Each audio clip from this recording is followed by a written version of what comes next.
How do, guys? Yeah, I'm doing a little vlog whilst driving.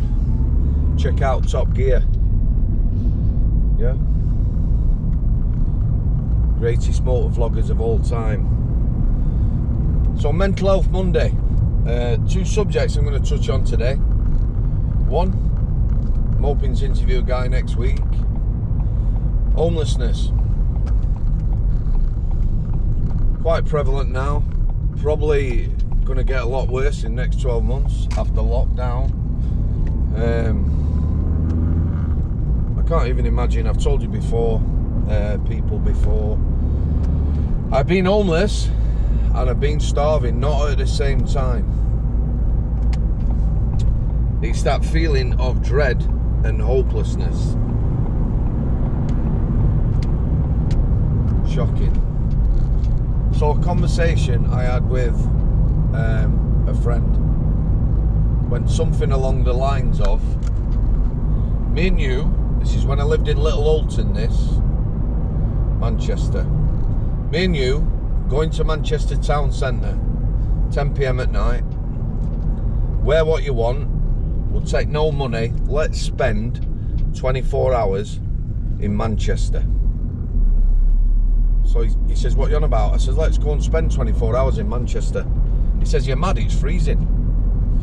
I says, yeah, it's freezing. And he says, well, where are we going to stop? I went, where are we going to stop?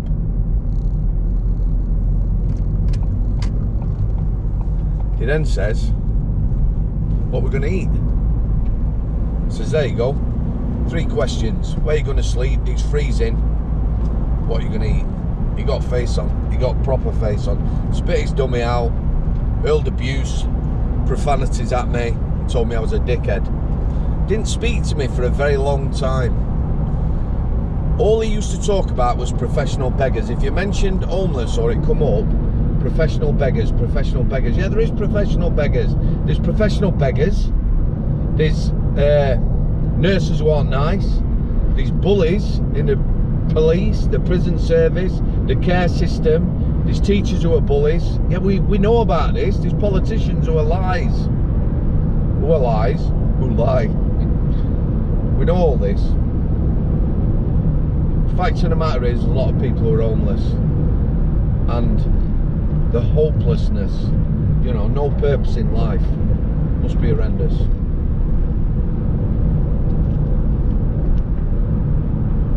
Second subject, but first, Little Alton. Little Alton, people keep asking me about Little Alton. Right, Little Alton were a tough gig. What do I mean by that? You know, you can tell, I always say working class. It's a rough area, there's not a lot of money. When I went to Walkden Job Centre, after I'd been finished by the prison service, to see about getting some money, when I gave them, or told them where I lived in Little Alton, they said, you'll have no problem. I says, why is that? He says, you'll be able to get every benefit going in Little Alton because it is a poor place. See, a lot of benefits come under the postcode lottery. If you live here, yeah, you can have that. If you live there, no, you can't claim for that. That's just how it is, guys. But a lot of lads used to lock up in Little Alton, they all knew where I lived. No problem for me, never was. A good friend of mine lived in Little Alton for a long time. Local politician knocked on. So I thought, you know, he's quite vocal, my friend. I'll have a word with him, see what he's got to say for himself.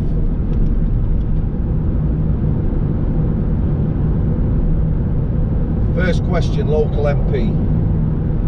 What would you change about Little Alton?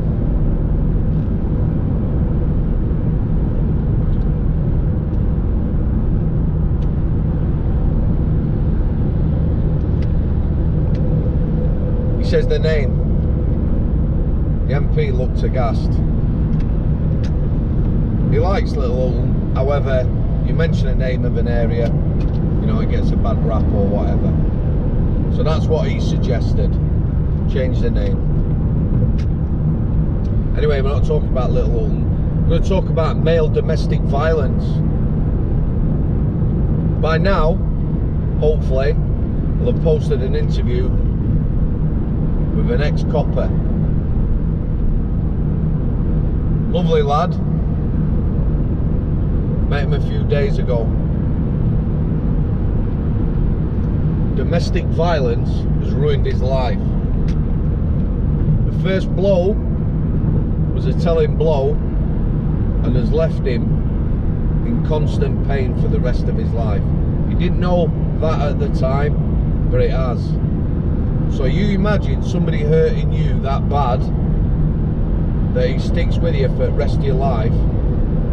All those bad feelings, emotions and that are attached to something that is going to stay with you for the rest of your life. Horrendous.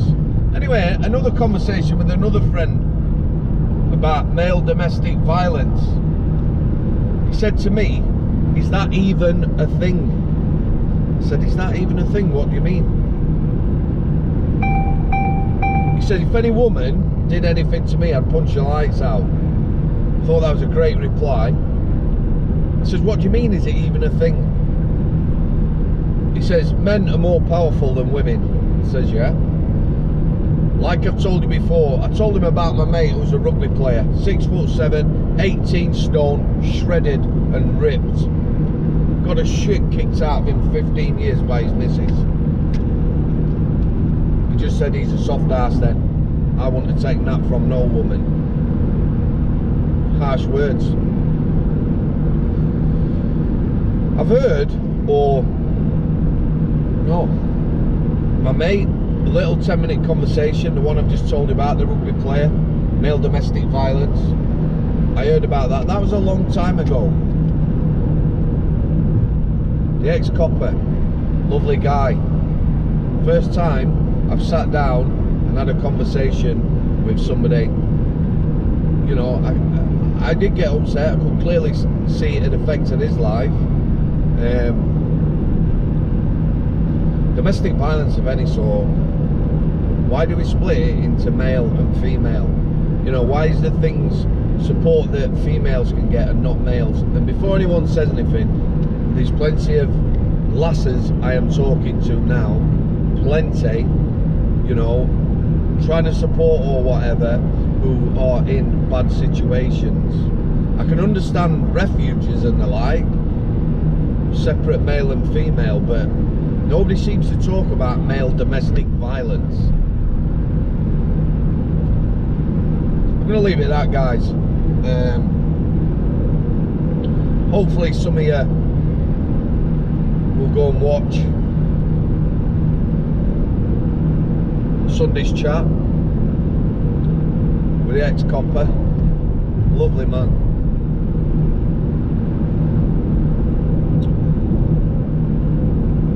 Thanks for coming. I'll see you. How do?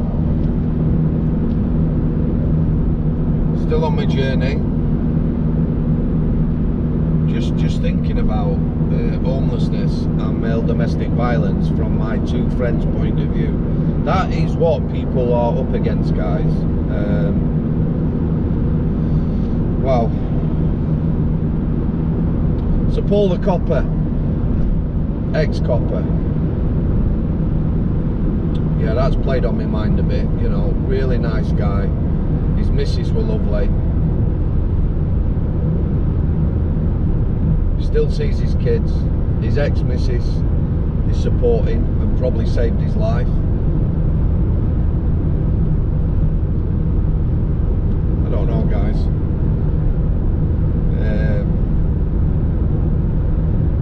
I don't know if anyone out there in the comments has anything to do with male domestic violence. You know, would like to get in touch, maybe come and have a chat so we can put it out there. Contact numbers, details, where to go. Please get in touch. And again, guys, speaking to a lot of lasses who have been in bad places, some that still are. So I'm not negating that fact, it's just the fact that the male aspect of it doesn't appear to be catered for the same. Alright guys, just one comment. Obviously I'm driving, some of you might think that's bad, but like I said, go and have a look at Top Gear, the greatest motor vloggers of all time. Just about life, I'm thinking about educating kids. Why am I thinking about educating kids? I don't know what you can see from the camera. It's pretty foggy on the M62. In and out, fog's drifting. I've had my lights on since we set off. My fog lights are on and off. You see, once they're on, they don't have to stay on for a month. It's clear now. I've turned them off. If it becomes super foggy again, I'll put them back on. It's about risk management. There's people driving on this motorway in modern cars now that have automatic lights. You can set a switch so my lights come on automatically when they're needed. There's people driving on this motorway now in modern cars in thick fog with no lights on. You can't educate port guys, but we need to be educating kids. Okay, enough for today. Cheers. Thanks for coming. Maybe go and check out Paul's video that I posted. He's a lovely guy. Give it a watch. I'll see it.